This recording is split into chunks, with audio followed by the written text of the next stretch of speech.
Hi, welcome back to Title Talk. This week we are talking about how to avoid confusing escalation clauses and a simple tool to get your buyers to where they want to be.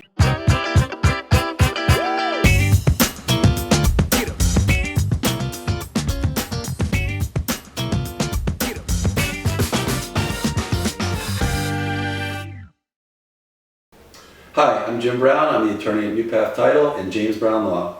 And I see, excuse my cold, I see frequently, and I got a call this morning again about escalation clauses. It's a white hot seller's market.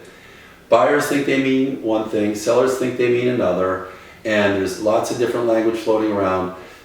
But the fundamental problem is this: if a buyer says, I'm willing to pay a certain price, but I'll escalate it to another price, why wouldn't a seller just say in their response to an offer, I want this escalated price right off the bat? Sellers call me all the time about it, sellers agents call me about it.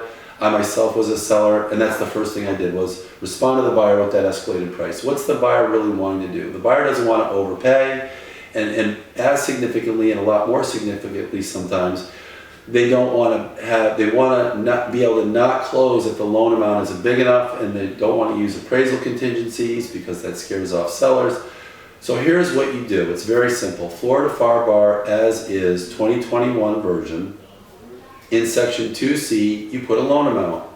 What does that do? It gives the buyer the ability to cancel during the loan approval period if they don't get a loan that meets that minimum loan amount. That is an innocuous, inconspicuous way to give your buyer that get out of jail free card they may want if the lender is not giving them the loan they need.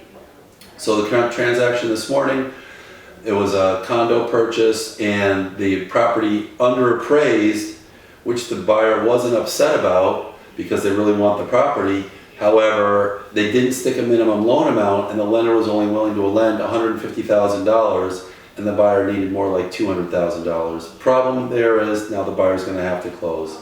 So remember, those escalation clauses almost always lead to confusion and just a response from a seller you don't want. A simple inclusion in paragraph 2C of a loan amount gives your buyer a myriad of flexibility without going into appraisal clauses and things like that. I'm Jim Brown. Thanks for watching another episode of Title Talk. Look forward to helping realtors throughout Florida again.